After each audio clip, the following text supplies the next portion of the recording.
Hola, profe.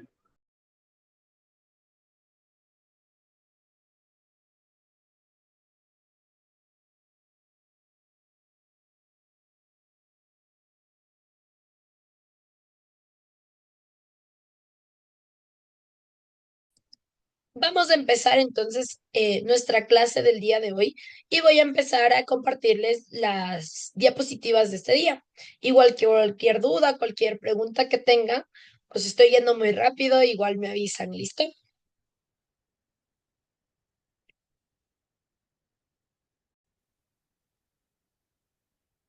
Bueno, compartimos, no se preocupen, aquí vamos otra vez.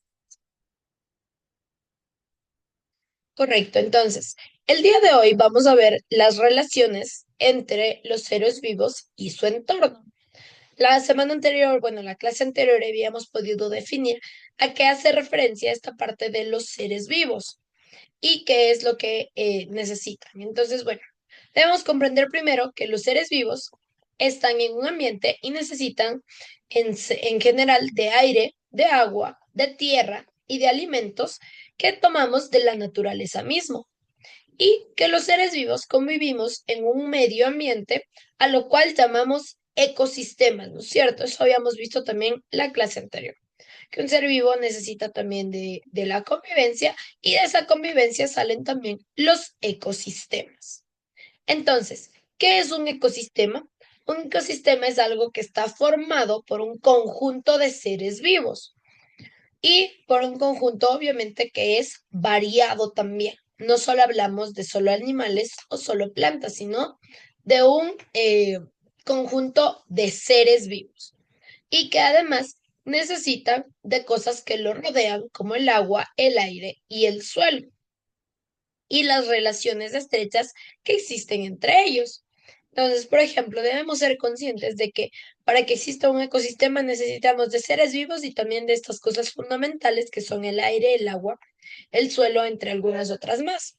Por ejemplo, una planta no podría sobrevivir realmente sin tierra, ¿no es cierto?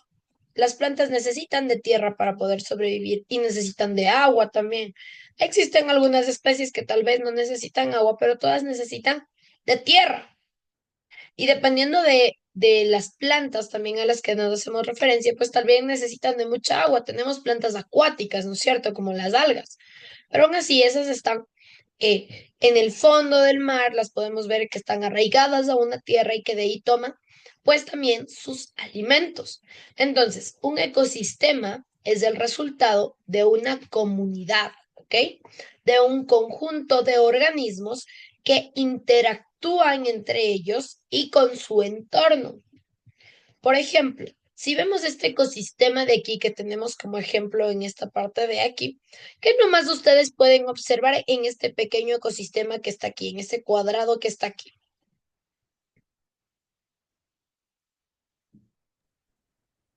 Ahí podemos ver el lago, el árbol, Ajá. el sol, la tierra.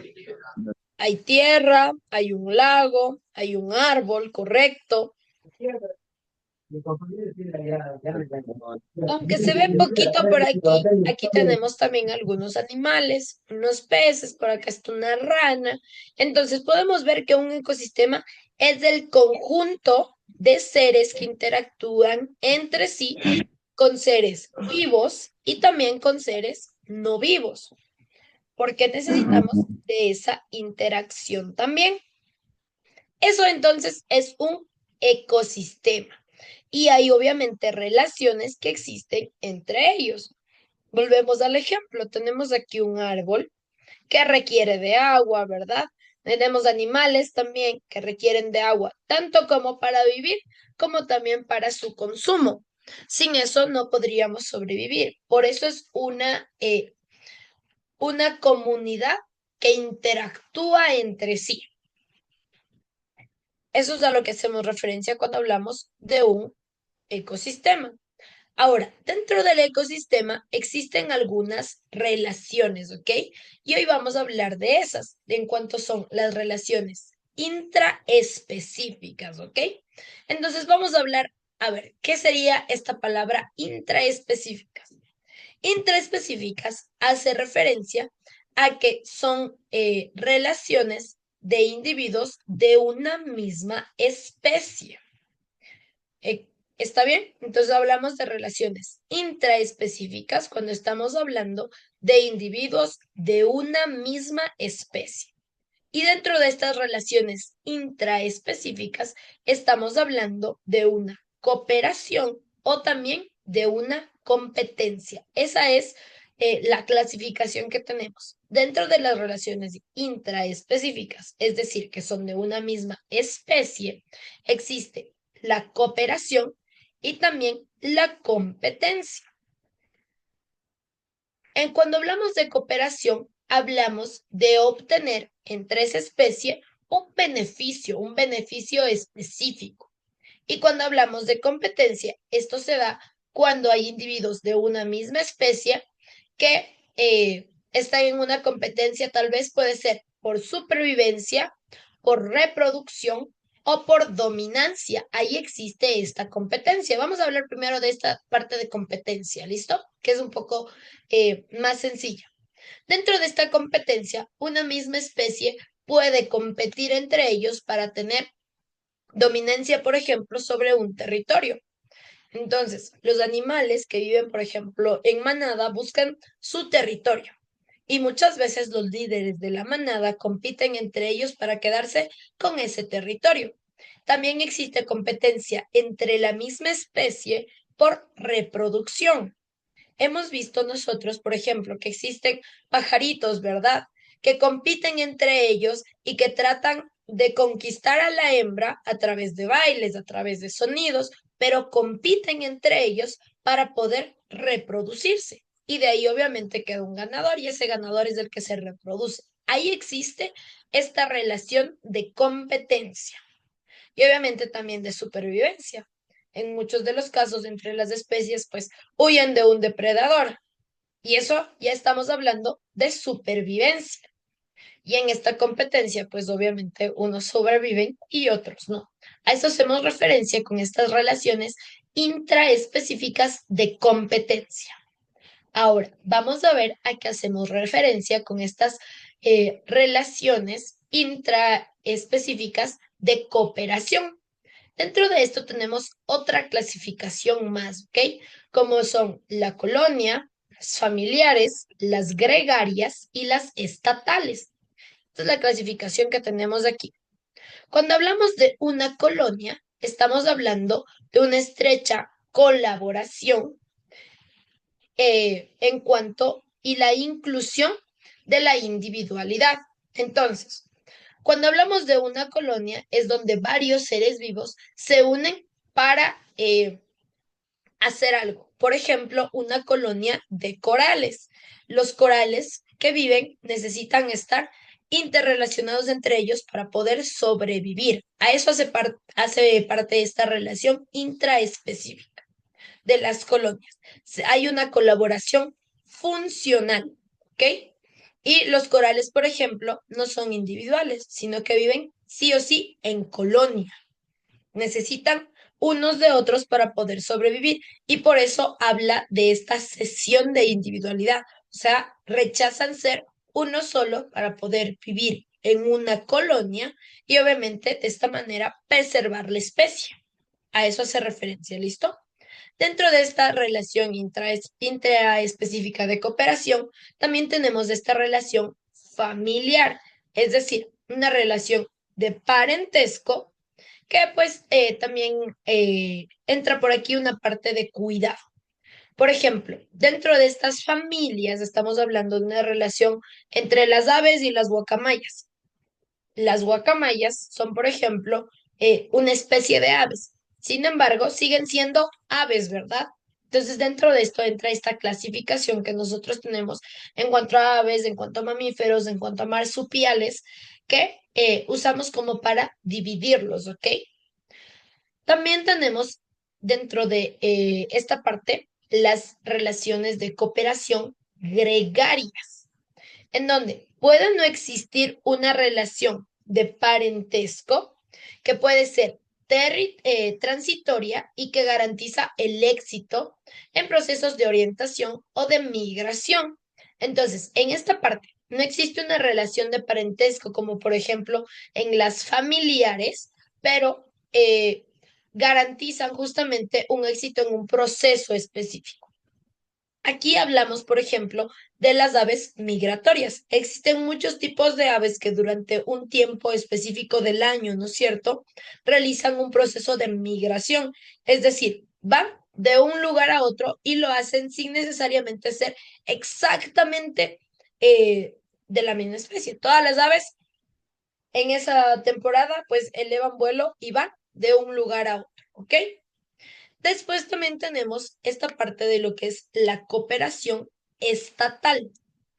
En esta parte de las estatales existen agrupaciones de distintas categorías sociales, con jerarquías y donde cada miembro desempeña una función específica. Cuando hablamos de esto, obviamente, aquí estamos hablando de intraespecíficas, ¿verdad? De la misma especie. En estas estatales podemos ver que dentro de ese mismo grupo de animales pueden existir jerarquías. Y esto, por ejemplo, se da en las abejas o se da también en las hormigas. Hemos visto, por ejemplo, que dentro de las colonias de hormigas, ¿no es cierto? También hay una hormiga que es como, hay las hormigas trabajadoras, hay las hormigas que se dedican a hacer huecos, hay las hormigas que se dedican a cuidar también de las larvas. Entonces, a eso hace referencia, que cada miembro desempeña una función específica. Y en las abejas igual, tenemos la abeja reina, ¿no es cierto? Que es la que está guiando justamente a su colonia de abejas. Tenemos también las abejas que son las que se dedican a hacer polen, o las abejas que también son las que cuidan del panal. Cada una de estas tiene una función específica. A eso hacemos referencia con las relaciones intraespecíficas. Y vamos a ir avanzando. Existen también relaciones interespecíficas. Vamos a ir. Interespecíficas hace referencia a individuos de diferentes especies. Son relaciones que se dan entre diferentes especies. Y aquí vamos a ver igual tres tipos: la simbiosis, la competencia y la depredación. La simbiosis la vamos a dejar al final porque esta también tiene una clasificación dentro. Y vamos a hablar ahora de la competencia, de estas relaciones interespecíficas de competencia, que se dan cuando dos o más individuos usan los mismos recursos para satisfacer sus demandas. Aquí hablamos de dos individuos que necesitan de los mismos recursos para satisfacer sus demandas. Por ejemplo, cuando existe una migración dentro de los desiertos, pues obviamente todos los animales necesitan de agua. Y en muchas de las ocasiones, cuando encuentran estos espacios de agua, pues el primero que llegue es el que logra tener esta parte del agua, ¿verdad? Y es una parte de satisfacer estas demandas. A eso hace referencia en competencias. Y obviamente, por ejemplo, en un desierto están también en migración los elefantes, tenemos en migración rinocerontes, tenemos en migración muchas especies y todos necesitan de agua. Todos necesitan ese mismo recurso y aquí se da esta competencia. Después también dentro de estas relaciones interespecíficas hablamos de la depredación, una especie que depreda o que caza a otra especie, como por ejemplo las arañas a los insectos o como podemos ver en la imagen también unos pequeños tigrillos con un venado. Esas son relaciones interespecíficas. Ahora, vamos a hablar de la simbiosis, ¿ok? Que es la parte en donde dos especies interactúan y pueden o beneficiarse o dañarse entre sí. Y también entra dentro de las relaciones interespecíficas. Dos especies que interactúan y que pueden beneficiarse o afectarse. Entonces, vamos a ver cuál es la clasificación dentro de las relaciones interespecíficas en la simbiosis. Existe lo que es el mutualismo, el comensalismo y el parasitismo. Estos son los tres tipos que existen dentro de la simbiosis. Y vamos a empezar de abajo hacia arriba, ¿listo? Vamos a ver primero lo que es el parasitismo. Como su nombre mismo lo indica, aquí habla de parásitos y existen parásitos que se benefician y el huésped se perjudica. Eso es un parásito. El parásito siempre es el que está dañando al otro. Un parásito. Y aquí, por ejemplo, el ejemplo como más común, el del piojo, ¿no es cierto? El piojo se beneficia de la cabeza de uno y es un parásito. Otro ejemplo también, en los perros, en cambio, no son los piojos, pero son las pulgas, ¿verdad? Ese es otro ejemplo de parasitismo. No les ayudan, les afecta. Son parásitos. Otro ejemplo también, en las ballenas existen estos parásitos que están beneficiándose del huésped, de donde están ellos ahí. Entonces, esa es la parte de simbiosis y el parasitismo. También tenemos el comensalismo, en donde una especie se beneficia Una mientras la pregunta, otra. profe. Dígame, ¿Qué parásito puede ver en las ballenas, profe? Una preguntita. hay un parásito, ya les voy a dar el nombre, no me acuerdo ahorita exactamente el nombre, pero hay un parásito que vive en las ballenas y lo que hace básicamente es lo mismo que el piojo, que las pulgas en el caso de las personas o de los perritos. Se beneficia igual de la sangre, o sea, lo que ellos hacen ahí estorban, pican y luego les generan enfermedades. Ahorita les doy el nombre exacto, pero en las ballenas también existe un parásito que es muy similar al piojo, a la pulga, pero ese es acuático, ¿no? Esa es la diferencia. Ahorita les doy el nombre específico.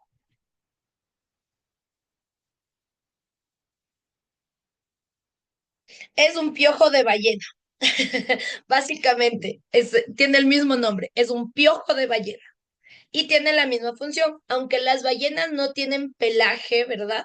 Se pegan ahí y les chupan la sangre, básicamente igual, pero son piojos de ballena, son parásitos externos, al igual que los piojos o que las pulgas. Contestada la pregunta ahí, Sí, profe, muchas gracias. Ese quería saber, profe. correcto. Cualquier duda igual, me avisa. Y este parásito de las ballenas también está en los delfines, por si acaso. O sea, estos son igual que las pulgas y los piojos que nosotros conocemos, pero del agua. Dígame, Fabio. Profe, donde que hemos visto aquí en la Amazonía, donde que usted habló primero, que tienen guías, que tienen su reina. En los animales también hay, pero si por ejemplo jabalí tiene su guía y otros más. Ya, y donde que usted habló ahorita en la última parte, casi todos los animales tienen sus parásitos, tienen o sea, lo que le atacan, digamos, lo que le consumen. Sí, sí, eso hemos visto aquí en la Amazonía. Sí, correcto. Casi todos los animales lo tienen y eso es verdad. Lo que estamos viendo ahorita es solamente la clasificación, ¿ok? Y les estoy dando igual algunos ejemplos. Si ustedes tienen algún ejemplo extra o se les ocurre algún ejemplo extra, igual levanten la manito ahí para participar y activen su micrófono, porque es importante seguirnos nutriendo también nosotros de diferentes ejemplos. Y como ustedes dicen, sí, la mayoría de especies incluso tiene esto, pero ahorita lo que estamos viendo son los nombres para conocer cómo se clasifica. Muchas gracias por el aporte, Fabio. Gracias, gracias por usted. Muy bien. Entonces, bueno, estábamos viendo ya la parte del comensalismo, ¿verdad? En donde una especie se beneficia y la otra ni se perjudica ni se beneficia. No hace, es como que vive ahí, pero en la otra parte, como en el parasitismo, por ejemplo, sí se perjudica. En el comensalismo ni se perjudica ni se beneficia. No es como que sea necesario que esté ahí, pero tampoco es innecesario. Es una relación como que simplemente está ahí. Y aquí podemos ver plantas que crecen sobre los árboles, ¿verdad? Hay unas plantas que ni les perjudican ni les benefician a los árboles, sin embargo, nacen ahí, como el ejemplo de las orquídeas. Nacen ahí, están ahí, hacen parte ahí de su vida, pero el árbol no se daña. Eso es un ejemplo de comensalismo. Y el comensalismo también se subdivide en tres, que es el foresis, el inquilinismo y la metabiosis. ¿Ok? Esto se subdivide en tres. El comensalismo se divide en tres. ¿Qué es el foresis? Es usado el segundo organismo para un transporte, ¿ok?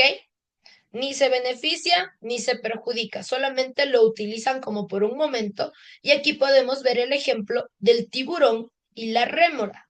La rémora se pega al tiburón para transportarse y cuando llegan ya al lugar donde necesita la rémora simplemente se baja.